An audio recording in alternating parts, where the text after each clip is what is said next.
Sudah hafal belum doa Lailatul Qadar? Belum? Ikuti Allahumma innaka afuwun tuhibbul afwa fa'fu anni. Duhai Allah, Engkaulah yang maha pemaaf. Engkaulah yang maha pemaaf, mencintai kemaafan. Tuhibbul afwa fa'fu anni, maafkan saya. Loh kenapa ini puncaknya? Ini kan menurut Siti Aisyah doanya ini yang diajarkan Rasulullah. Jadi begini, al-afu itu adalah asma Allah, salah satu di antara asmaul husna, maha pemaaf. Apa bedanya? Nah, orang yang mendapatkan kemaafan Allah ini, kalau magfirah itu ditutup seperti Rabbighfirli, ampuni saya. Nah itu yang dengar dari guru-guru, dari para ulama penjelasannya, dosa kita ditutup. Seperti sekarang ini kan kita dihormati orang karena orang nggak tahu siapa kita, ditutupi. Nah kalau kita minta ampun jadi nggak bahaya itu dosa di dunia maupun di akhirat. Tapi di akhirat ketika dihisab kita berjumpa dengan dosa. Pokoknya dari mulai balik ya, ibu pacaran dengan siapa, itu beres semua. Anak kalau nggak tobat, anak bisa lihat. Ibu bisa lihat dosa saya nanti, gak bisa enggak, saya juga bisa lihat dosa ibu-ibu. Tapi kalau banyak diampuni Allah, dihijab, diperiksa, tapi personal, enggak orang enggak bisa lihat. Itu buah daripada orang yang banyak mohon ampunan.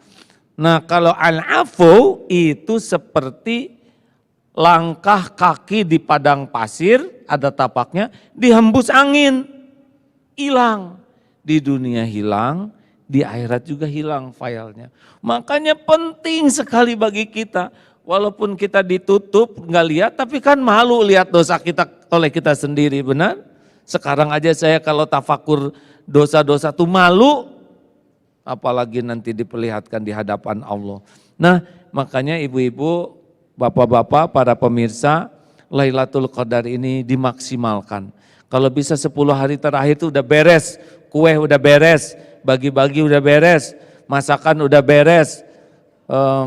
Kalau sekarang beres nanti dimakan habis, lebaran gimana? Sembunyiin sebagian. Ngirim belanja-belanja buat saudara-saudara kita di kampung udah beres, udah dipak. Kalau bisa kirim sebelum lebaran ya. Kalau dikirimnya lebaran berarti kan udah selesai Ramadannya. Biar dipakai. Nanti amplop aja yang sesudah lebaran, Mak. Ya. Nah, 10 hari terakhir itu justru fokusnya ibadah. Terutama malam-malam ganjilnya. Kalau enggak kuat tiap malam, malam ganjilnya yang sungguh-sungguh kita bangun. Ngapain saja? 1, sholat malam. Karena kan sholat malam di bulan Ramadan tuh luar biasa. Sholat itu zikir yang paling komplit. Ada takbir, tahmid, tahlil, tasbih, ada syahadat, ada sholawat, ada salam, ada fatihah, ada ayat-ayat Quran. Makanya kalau sholatnya bagus, nikmat. Bisa baca Quran, karena Ramadan itu adalah bulan Al-Quran. Bisa juga dengan zikrullah, bisa tafakur, bisa munajat. Pokoknya hidupkan malam itu lepas dari urusan duniawi. Udahlah dunia mah nggak akan kemana-mana. Nggak usah banyak mikirin bisnis di 10 hari terakhir.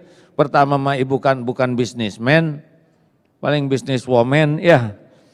Udah pokoknya lepas dari keinginan-keinginan dunia. Beneran ibu, kalau ingin dapat ampunan Allah, jangan biasakan makin mau akhir Ramadan, makin sibuk di mall, sibuk di pasar, sibuk masak. Makanya Ramadannya enggak mengubah diri kita. Karena kita salah di dalam mengisi hari-hari terbaik di bulan Ramadan ini. Banyak doa selain mendoakan diri, doa ke orang tua, dan ingat doa kepada orang lain yang tidak diketahui oleh orang yang kita doakan, pada saat yang sama malaikat mendoakan kepada kita. Jadi tidak usah di broadcast gitu ya, saya sudah mendoakan ibu supaya lunas utangnya, tersinggung nanti karena dia udah lunas 2 tahun yang lalu. Gak usah yang aneh-aneh. doa yang baik. Tetangga ada yang sedang sakit, ya Allah Engkau yang maha menyembuhkan, sembuhkan. Tetangga yang ini bertengkar suami istri, ya Allah akurkan hatinya. Kedengar lagi tetangga itu utangnya besar, lunasi hutangnya ya Allah, lunasi. Tetangga yang di belakang anaknya kena narkoba atau masalah, ya Allah beri hidayah, taufik. Jadi baik. Itu sepertiga malam terakhir itu apa? Maaf, malam ganjil itu penuhi dengan kebaikan yang tidak hanya ego untuk kita, tapi banyak juga yang lain. Termasuk presiden doakan, ya berat presiden tuh. Termasuk para ulama doakan supaya bisa bersatu, termasuk orang-orang yang menyakiti kita, yang nipu kita, yang ngegosip, ya, doakan kebaikan. Karena setiap kebaikan pasti kembali kepada kita sendiri. Hal jazaul ihsan illal ihsan.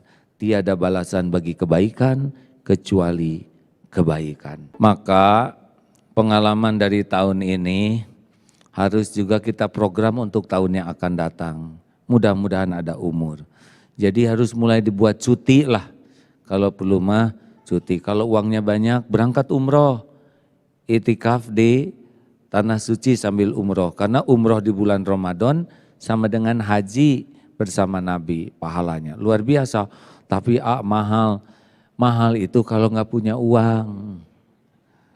Tapi gimana saya nggak punya uang, minta ke Allah.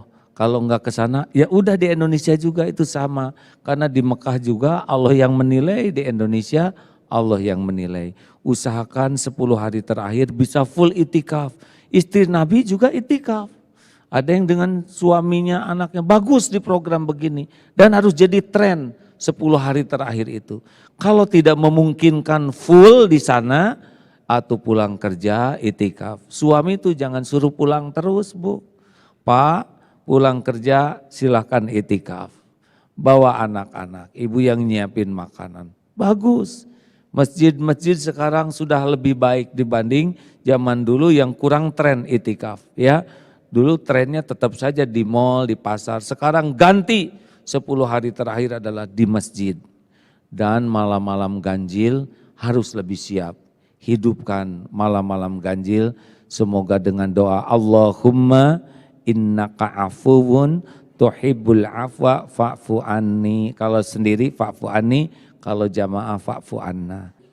Semoga Allah yang maha mendengar, maha menyaksikan, menolong kita untuk bisa menyempurnakan amal-amal yang disukai oleh Allah. Karena tidak bisa kita beramal tanpa pertolongan Allah.